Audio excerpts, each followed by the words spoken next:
suis pas politicien. Et pour moi, il y a une révélation, il y a un axe prophétique.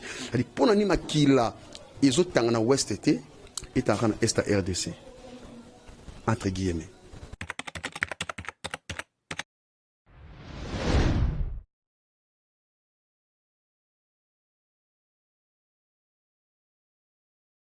Nous sommes à Kinshasa, capitale des Républiques démocratiques du Congo, et vous nous suivez partout dans le monde à travers votre chaîne Tindika et votre émission Micro Populaire, une émission événementielle. Nous sommes là et grand merci déjà à cette grande équipe technique de cette émission. Là, je vois Junior Mbouy à la prise de vie. Grand merci déjà à Mike à la régie finale, donc au montage. Grand merci à M. Rifin qui sont sans oublier Papi Kelly. Je ne peux pas dire un grand merci par sa manière de faire les choses, par sa manière de voir les choses. Voilà pourquoi il demeure l'unique et les seuls sponsors de cette émission, car il agit avec toute responsabilité. Comprenez qu'il s'agit de M.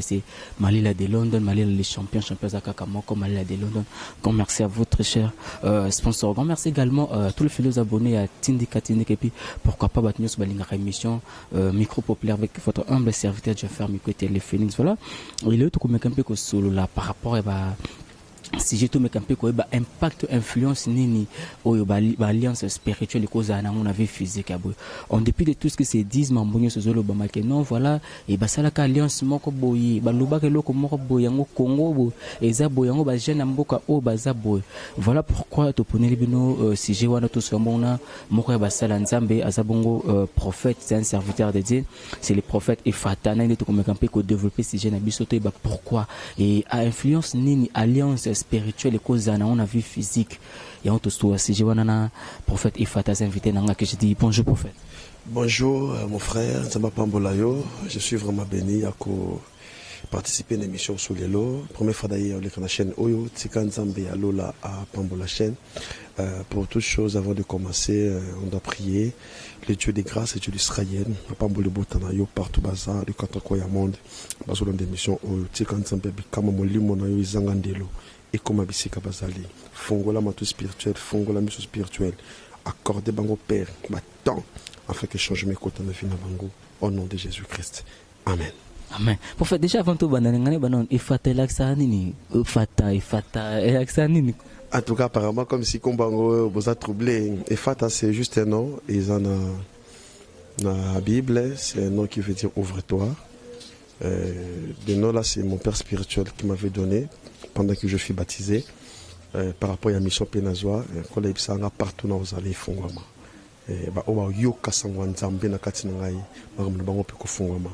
C'est par rapport à comment on a payé, parce que les noms aussi sont attachés avec la promesse. Les noms aussi sont attachés avec la grandeur de la vie à Moutou, par rapport à la mission Zanango.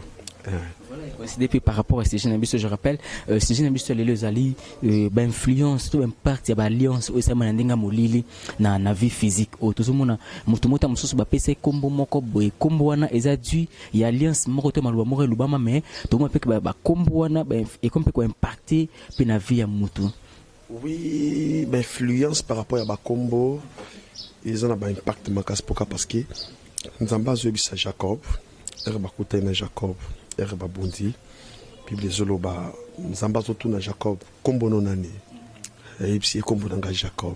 Et le Seigneur a répliqué en disant, on t'appellera plus Jacob, ton nom sera Israël. Pour Nani. Parce qu'il a place Jacob à Bimeli. Autant la entité ba axe parental naïe, n'a descendance à Abraham. C'est Abraham a bimi la source de Mésopotamie. Mais c'est comme ma bé puis ba kouti mizamakasi. Cela veut dire malgré Abraham a bimi na force ya alliance ya mabe nzambe atali ka alliance ya mabe te nzambe atali mission o apesi Abraham, c'est-à-dire na kati ya mission nzambe apesi Abraham malgré pas sa bimeli. Dieu est capable de tout. Ozomona ba ki pelé baza influencé à cause pe ya ba kombo ozolanda ba kombo ezana ba influence makasi ba ko pesa mutu kombo kate mutala la mutu ba pesi kombo intel. Ozomona même la génération actuelle Bible les ba ne vous conformez pas au siècle présent. Ils ont bateau ba c'est sinon ba kombo vie internet ba musique na ba TV ami siromi kombo moko intel ami pesi ala tiango et l'esprit de cette personne là sera réincarné automatiquement dans kati ya moto. Parce que tant que tu as ta combo esprit ou ça na combo pendant la nuit tu la bapongi sur le monde des esprits qui est sur qui le monde a molimo de servir à ma cambignoso mais ceux qui ont un combo parce que au simple kana combo c'est très dangereux mais fluence na ils a makasi ça pas combien niveau a changé quand Jacob comboté a changé même Abraham ozomona a changé même Sarah pour nani parce que nzamba boya qui va influence et utaki na entité biologique na kati ba coutume allié na makila il faut changer yango après sango kombo oyo ezali na attaché na promesse ozomona pour na prénom ya mutu cause à la facile que changer est-ce que changement est cause plus facile na nation moko quelconque parce que on depuis mamonyo sur le marché non ata to changer ba président ndenge ni Congo oyo et kende liboso te et ça dit à quoi ba alliance o salamaka déjà avant ba régime nyonso otoza lelo o est-ce que et vous appelez possible changer pe kombo ya mboka puis et kombo na pe oye pe na mpepe ya sikape. Je m'aimerais t'expliquer quelque chose en fait on moni ba alliance par rapport à ba kombo hein. Ils ont d'abord spirituel. Pourquoi? Parce que aucune chose peut se manifester physiquement ce qui n'est bandé dans l'ombre dans mon limoté. Au moni alliance quand on parle de l'alliance ce sont des accords. Aux hommes alliance ça mototé mais alliance c'est un accord. Et ça, principe, de manière ni to yukana moto, tout ça est le mot songolo. Or, na kati ya accord, ils ont un principe d'alliance. Et na kati ya alliance, ils ont un renouvellement de l'alliance. Aux Hollanda. Parce que mutu oh ya ko ça l'accord na mutu moko. Akoku fana epi. Physiquement kufake. Mais les esprits de l'alliance. Et tika na ba descendance ba to ba koya ko remplacer succession wana. Attention na eba nga makambo wana. OK, ndozo mona ba to belé sikoyo na sia moy oyo, na ba famille na biso, na ba foyer. Mona mutu sa ko bala na ye. Mais tellement ba entité alliance wana, et outi na polygamie, ko vanda kimiati, esprit wana. Ils ont la descendance na bango. Oh la meilleure façon c'est ça quitter na esprit wana. Et c'est nga faut qu'on a moli manzambe. Ozomon faut luka délivrance. Et pelia batu baza asidi na biloka molili ba yebati. Ils ont ba malédiction, ils inconscientes, ils ont ba sorcellerie, ils inconscientes, ils ont batu musu bazo vivre, ba mari, ba femme de nuit, même esprit qui lesbianisme ozomona. Ils ont tambo na siècle présent autocomi. C'est-à-dire et c'est nga siko moli manzambe. Ils ont place la kata de botanzambe. Pourquoi parce que batu belé baza attaché na alliance ya molimo so ba kanga bango basinga ozomona et raison pour laquelle pour les mots bazo benga réclamation ozomona ba réclamaka moto na kati ya alliance ozolanda et tant on nzamba zolo ba Pierre mutuloko la Pierre c'est un des disciples de Jésus mais bazo réclamer Pierre parce qu'il y a aussi une famille moko la moto et elle s'approcher na Christ. Bible zolo bana Luc chapitre 22 verset 31. Satan pendant la nuit, il est venu réclamer la vie de Pierre. Non seulement qui a Pierre abomaï, mais pour les scribler comme un froment. C'est-à-dire alngai aboma Pierre. Or, prophétiquement par là, Jésus savait que dans la vie de Pierre, il a annoncé des choses. Il a dit Pierre, sur cette pierre que je bâtirai mon église. Et le diable avait compris le pacte de l'alliance. Au pire, Azaki na unanzambe. Maintenant, il aurait voulu ce que ça a brisé l'alliance. Et le coup, c'est qu'ils sont appelés et élus pour la mission. Zambé va veiller sur Bango. Zomona. C'est-à-dire, Yemoko berger, va veiller sur la brebis. Et aussi Pierre, toute la nuit, j'ai prié pour toi, pour que ta foi ne défaille point. Et ça n'est belé à bateau qu'on dit, et Bungi Sami déjà à cause, bah mal conduit, mauvaise voie. Zolanda. Mais l'esprit, on est comme étourdi, et comme il influencé bateau, va poser un acte affectif. Aux hommes, ok, nous avons posé acte, on a été comme un responsable. Mais après avoir posé l'acte, esprit on est zongi, n'a posé acte pour l'année, baza attaché à l'esprit mabé, baza aliéné. Aux Hollande, mais conscience ou ana, et c'est ce qu'il faut faire des prières. Ils ont senga délivrance. Faut nous akango la libuta moko songolo. Quand tu parles pour la RDC, oui, prophétiquement par là, l'RDC c'est le berceau de l'humanité. Aux Hollanda, entre guillemets, RDC est sa source à Makambe Belé. Mais bah, entité atmosphérique spirituelle, ils ont tambour dans Mboka, il n'aurait pas fallu, Babylon Moussous et où t'es côté dans Mboka. Aux hommes, parce que tu as des pas ou trois pas, quatre pas en arrière. Tu as eu que Babylon le bas manazila ba sakoli. Aux hommes, parce que nous avons pas ça le côté ceux qui envoient messager. Au monde, parce que tant aux hommes, bah, axe wana influence. Que nous battons comme Mboka, oui. D'une manière ou d'une autre, c'est l'alliance. Nous avons la Bible, les hommes même lu solo dans 2 Rois chapitre 2, 1 Roi chapitre 2, verset 4, chapitre 4, verset 1er. Les autres allent sur le lobby. Une femme entre les fils des prophètes, criant Élisée disant, mon mari est mort, était ton serviteur. Mais les créanciers sont venus pour prendre mes 2 enfants pour en faire ses esclaves. Un gars nous parle spirituellement. Papa qui n'a pas compte à Kissi, à Tekabana, maman yébité. Ils appellent la famille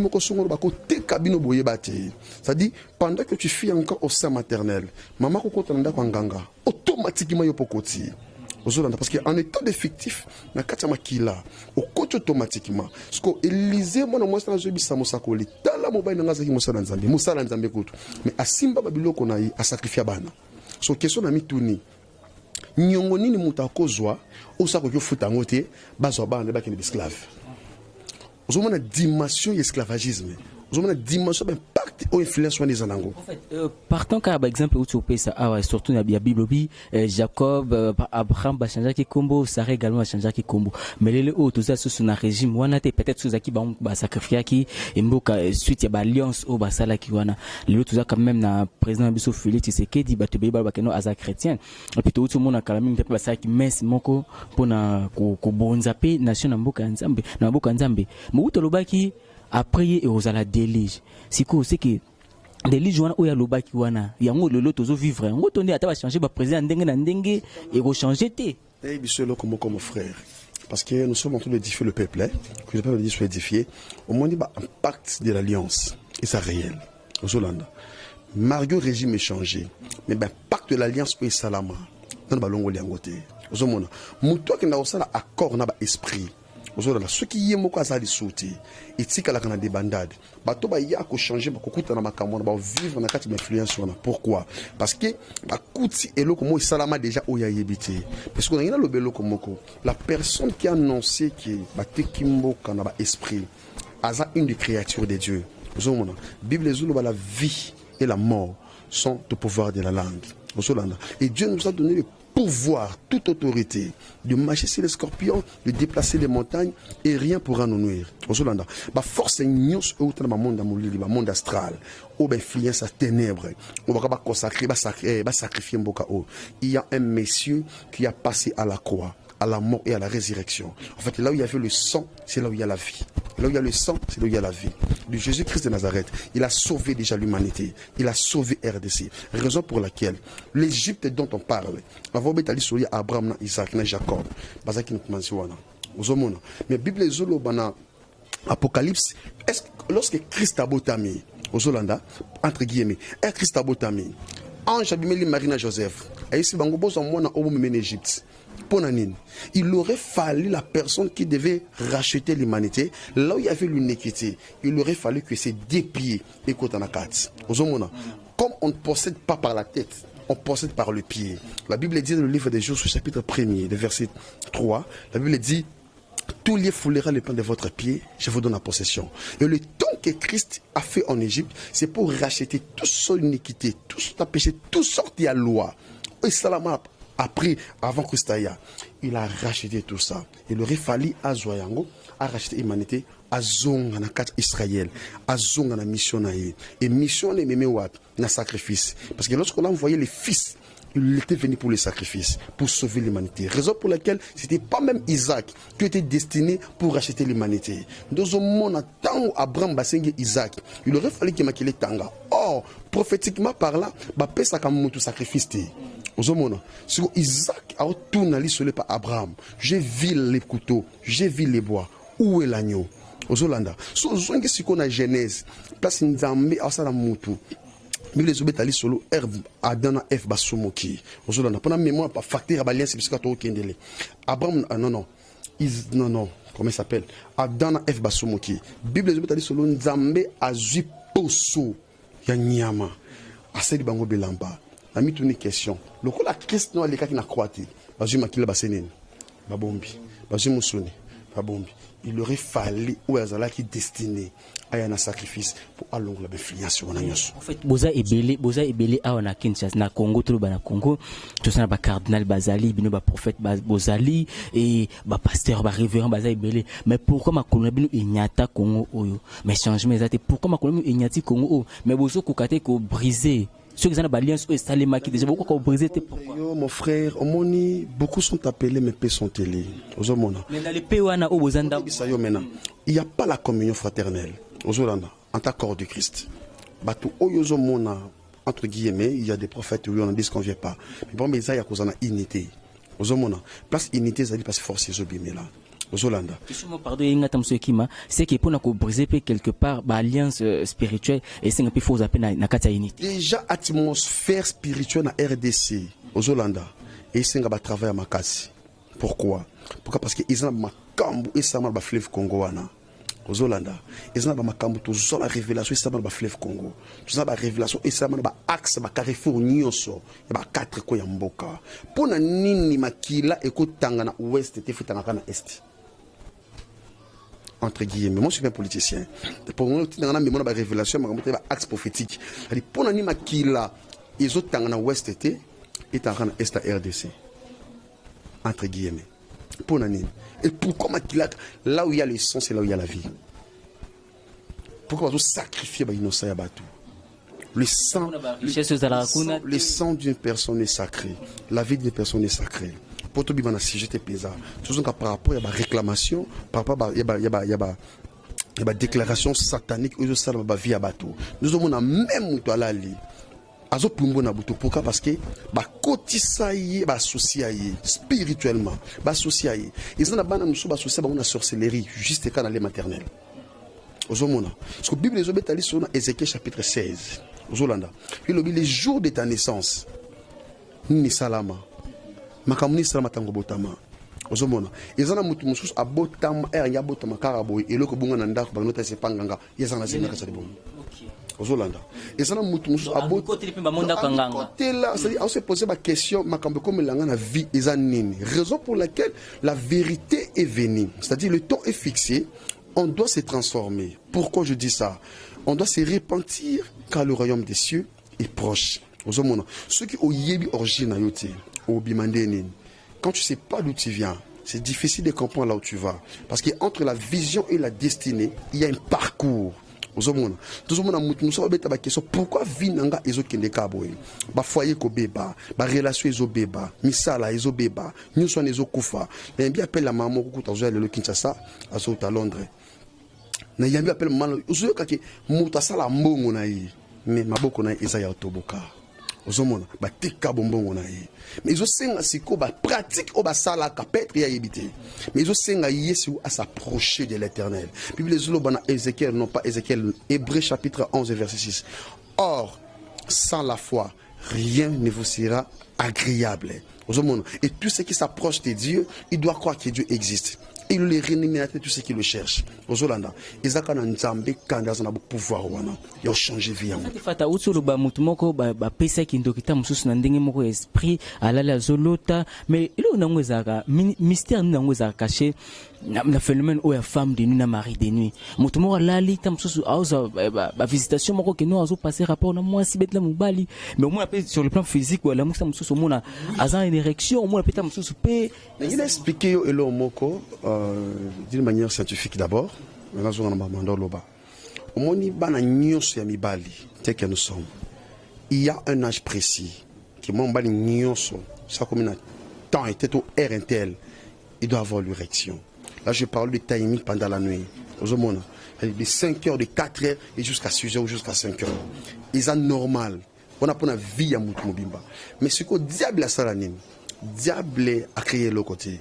Aya kako kota na ba angle oya makamba kutizalaka déjà pour asanini abebisa so tangi Jean chapitre 10 verset 10 il dit que le voleur vient qui en lui énumérer détruire égorger kopanza c'est oya kuti ya bien raison pour laquelle nous avons même na ba promesse ya batu nous avons avant botama nous avons prédestiné déjà avant yoya. Parce que le diable a se précipité. Quand il s'est précipité, à Kiti, a se précipité. Mais malgré à se précipiter, il y a un mystère qui s'est manifesté. La Bible est selon na Apocalypse. Ange, le colonel Mogoza, le colonel mer, puis le colonel Mogoza, le colonel terre. On les a un peu fondé dans Watasima. C'est-à-dire, tant que Amon Bonabutu, Marie femme d'aîné, monsieur, il y a quand illusion ya mutu. Aux Hollandais, monsieur, il y a quand la conscience ya mutu. Nous avons pensé dans les cambo, dans la journée. Et comme il est peu le cauchemar, moi, dans notre côté, nous avons songé à un mystère caché. C'est que le diable, papa, le diable écoute, on sent là que, après cette prophétie, ils ont une certitude. Pour nous, il y a un faux feu, un vrai. Et quand tu as la sémence du Saint-Esprit, tu auras la face, Dieu va te détecter des choses d'une manière ou d'une autre. Ma érection, ma femme de nuit, mari de nuit, ils sont réels. Ba mari de nuit ba comme tina niveau comme ba foya bato ozomona kaka oya ke pas non mari de nuit ayaka pe mbai na yo femme de nuit. Le même esprit. Atia bino na divergence, akabola bino. Nous avons une stabilité. Nous avons un problème. Moi, ça se comprend. Mon bail tout cela qui est bien à Tongo. C'est le spirituel, mais il y a influencé la physique. Aux hommes, et quand même qu'on détruit le bloc à bateau sous aux Hollandais. On peut remarquer qu'ils ont l'esprit sous ils ont un bassi. Je me fais expliquer. Ce qui a sous coli va vers Febukana.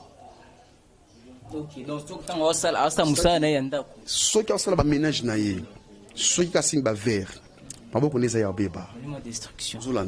faut béba. Et ça na Ecclésiaste, dans l'Exode chapitre 7 verset 26, si je ne me trompe pas. Ça dit, les hommes dit solo, ma boko ya mutu. Hein? Ma boko ya mutu. Voilà, tu as même le prophète et Fata question, tu me peu que par rapport à CG en tout cas dérange à Rabatou Mingi, influence et alliance spirituelle, comment que c'est manifesté dans la physique.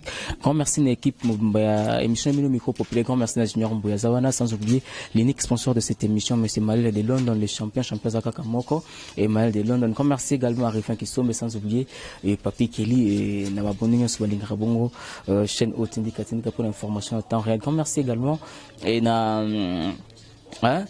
bossanioté quoi na montage Mike je te salue grand merci et na binonyo so bozana na abonné quoi na à travers émission oyo bo profiter pour bo s'abonner l'émission oyo toujours pour vous informer na temps réel to yambeli bino prophète et fatana ne tozome kampe ko sur par rapport ya sujet o etali spiritualité influence to alliance spirituelle o comment ko se manifester to ko influencer pe ko impacter physique baloba ki o mobuta livramboka mobuta sala boy est-ce que alliance wana est possible te ba comprendre Ecclésiaste chapitre 7 verset Ecclésiaste chapitre 7 verset 26 Yoka Bible.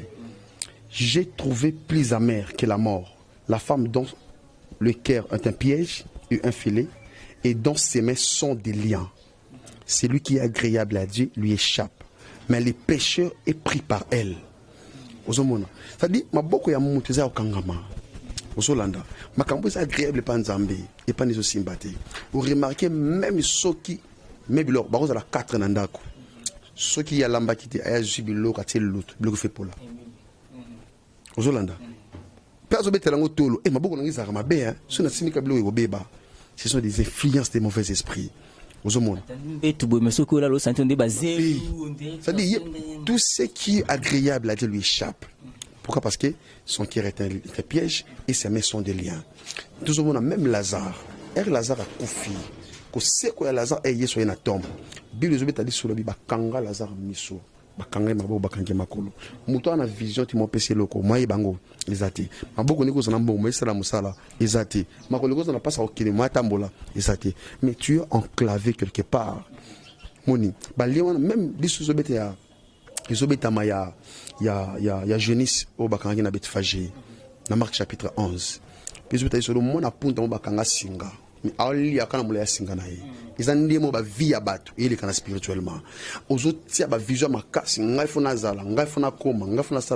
quels sont les sous-bassements spirituels? Quelle est ton intimité avec Dieu? Et permettre au côté de profondeur à Makambo. Parce que l'accomplissement de la promesse, ils ont blagué. En fait, question parenthèse, c'est que la situation est comme un déconabiso, papa nabiso, frère Matou Samuel, tout le bail, pas à même cas, toujours, l'alliance moko spirituelle, mais ont impacté la physique, tout le bas. Pour qu'on la déjà passé bon 2 ou 3 fois ça déjà. Je salue déjà papa Matou Samuel la passant puisqu'azali Nzambalo la zanaye. Il explique le comment réclamation et qui partait pour Zamusa Nzambe.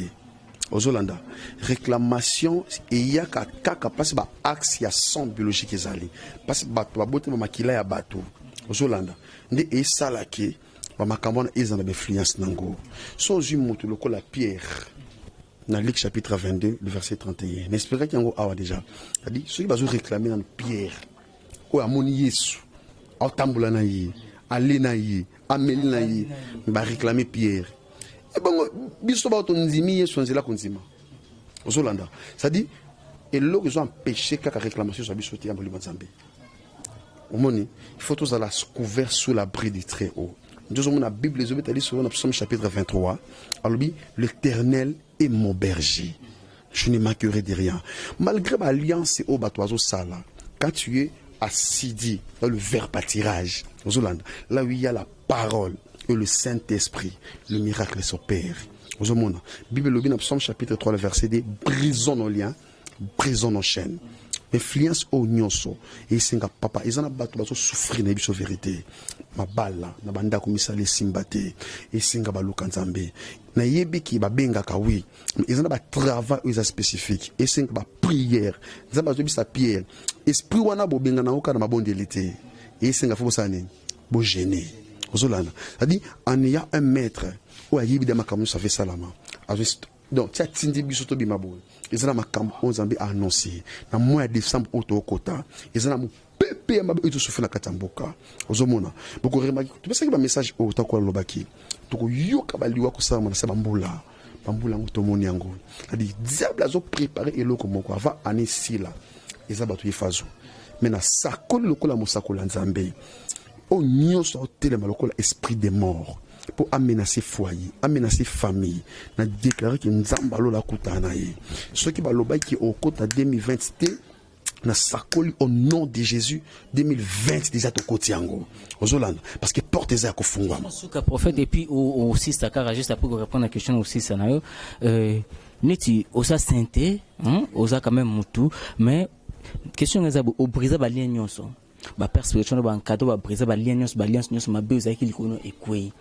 Vous avez des communs pour moi si et pas ça la même ligne que yo bah ça me peut na bino beaucoup mais donc peto bobo timwana lobi mona se retrouver pita mususu na ba alliance moko boye wana siko ezala dia ya mukile nde mutu ya fiangu to ezala ndenge ni nengine expliquer loko moko au moins temps autobota maka hein diable azaka arisé ozolanda diable bangi kutu yesu ye moko te le maître des hauts des cieux abangi était ozomona.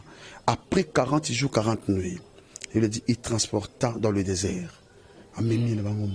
Diable a banquité. Écoutez ce que la parole dit.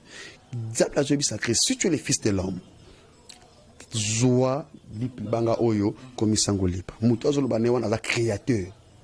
Parce que quand la répondre, il est écrit. Les diables connaissent bien la parole. Mais le propriétaire qui a la parole, la vérité, la vue, le chemin, il a dit, il est écrit. Ozolanda.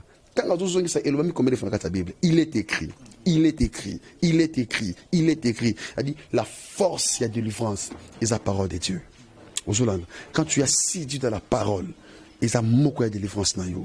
Parce que mon temps pour la carte lumière, obscurité et qui m'a yango moko. Ozolanda. C'est moi na wana pour répondre à la question, na mosala nzambe, baboti moi na. Et moi na bimi na ba problème. Ça dit place bana bakenda otambola, to yebakate. Ils ont l'alliance mususu biso moto ba terre nango. Mais ils ont l'alliance mususu to coûter salama déjà. Et qu'on raté génération moko et lundi génération mususu. Entre guillemets, quand je parle de la polygamie, ils ont l'esprit et la vie Abraham aux Hollanda. Et bandi la vie Abraham et stérilité la vie Abraham. Mais stérilité et bandi la vie Abraham et sauter Jacob et Isaac mais sauter Isaac et pas Jacob. Parce que polygamie et sauter Isaac mais pas Jacob. Il y a un phénomène, il y a un fléau, influence moko et ça manakati wana et c'est la vérité. La Bible dans 1 Corinthiens chapitre 12, 6 le verset 12. Tout est permis, mais tout n'est pas utile. Je ne me laisserai pas s'en servir à quoi que ce soit. Ngaloko la mona nzambe. Lobi soki omitiki ko clandestin ko tambo sama mbulu nzambe. Nous a automatiquement déclaré fils de Dieu. Merci beaucoup pour fait toko mebso na suka un mot pour le peuple de Digno sur balandi biso na émission na biso oyo potosena. Oui, Nzambalo la a Pambola libota ya Nzambe partout bazana katoko ya monde. Je sais que lundi émission oyo ozana ba problème, ozana ba fléau, ozana aussi retrouver na makambo oyo Nzamba pesi comme révélation. Koyo kilango suniti binga to bonde la Nzambe, to ba série à prière. Nzamba pesi ka uniquement pona yo malade, gastrite. Tous ceux qui ont témoignage par-ci par-là. Nzambe to bonde la azana bomoy. Il est le même hier aujourd'hui et éternellement. Akufate a longola Lazare na tombe, a pesa an moana, a kangola vie à Jacob, a vu Abraham, a longolé na patrie, a mémié quelque part. C'est-à-dire, Makamunzamba sala na ba vie à bateau, malgré son ancienneté, a koma kokote, a kana makasi. Akana bomoy. Na lancé déjà appel, na maman, na papa, na moana, na tantine, jeune frère, partout dans le monde. Est-ce que vous avez même signé un tatouage aux gens de Filias Makasi? to le belango mikolo koya c'est-à-dire ils ont biloko mo oyesala makini isenga ce qu'il faut tout le kanzambi en tout cas pour un contact d'habitude si c'est possible appeler ça numéro pour un contact contacter prophète Yemoko ben on a plus 243 82 21 78 177 plus 243 82 21 78 177 benga ma sœur mon frère papa maman libote ils ont pas problème aussi mbambongo ça na ngolo côté ba te les ba continuer business ils ont lala ba te ba continuer ba vision ba projet mais aussi mbate ils ont des influence moko satanique ils ont kanga biloko bato benga tout bonde la nzambe to kota na série ba prière décembre yango yo batu musuba olela mena sakoli to kufela te na famille na yo problème ko yati bakanga ki ba porte que yo okota 2020 na sakoli lokola mo sakoli porte 2020 za kufungwama nzambe alola nzambe tozo bondela Jésus Christ de Nazareth aza capable nanu kuto koti 2020 tozo précédent en esprit isaka dikanzo to kotango mutu nyos wa yo kimbela oyo nzambe alola pambola na pambola également chaîne oyo. Abonnez-vous massivement, c'est quand Zambalo la Simba Mitema Nabino, c'est rien que la vérité. Tu y as pas influencer mon toté, tu quand on sait que c'est une bonne nouvelle. Contact na bandeli sous plus 243 82 21 78 177. On a peine sur bengi ba aux prophète fataye moko. En tout cas, tous attaques solo là, les chrétiens to solo là. Kolimbate, téléphone yi 24 sur 24 heures. Benga to solo là. Merci beaucoup pour ça. Zambalo la pambola peyo afungole la banzela asalo pengolo pourquoi parce que na mikolo oizoya on a habité ceux qui n'a prophétisé au cas pendant émission ton ndenge parce que to sola no ils ont makam déjà moi ils ont makam déjà kola bana dia koloba ils ont ba formation mon kola zo banda na kala mingité ozolanda parce que to sola ana mono comme na tableau bango comme na tableau ba comme enseignement et kola bisinga ils ont ba formation mon ko bana kala mingité ils ont ba porte mon kola fongole la yo banda ba enseignement wana et na monde ba c'est plus mon ba technique ça dit kola kotisa yo azo sala au faveur ya kuta sona ndeko moko on zélande ba porte ne ko fungwama mais kola bisinga na bisa foko bonde la pe makasi pour na famille mais le ko les a écran mona lo makamyo suizati même après mission tous attaques sur la pinza nzambalo la a pambola biso. Voilà, je rappelle que même le prophète Efata, question de parler, et actualité, hôtel bongo, religion, tout le belli, influence, tout impact, alliance spirituelle et cause sur le physique, en tout cas, beaucoup en contact avec le prophète, après ces numéros, grand merci déjà à cette grande équipe de cette émission et également de cette chaîne. Un grand merci à Junior pour la presse, grand merci à Mike, Narajif Fina, pour pas dire encore merci, à Messie Ruffin qui sont sans oublier, Papi Kelly, grand merci, au sponsor de cette émission par sa manière de voir les choses, par sa manière de faire les choses. Voilà pourquoi il est le seul sponsor de cette émission, car il agit avec toute responsabilité et comprenez que c'est-à-dire M. Malila de London, le champion, Chapazaka Kamoko Malila de London, le champion. C'est ça, dédicace à vous, sans oublier, fidèle abonné à la chaîne Abisso. Yum Tozan abonné, j'aimerais qu'à travers cette émission, ou s'abonner à la chaîne, ou pose à informer. N'entends rien. Quand moi je ferme mes côtés téléphones, je vous dis merci et bye bye.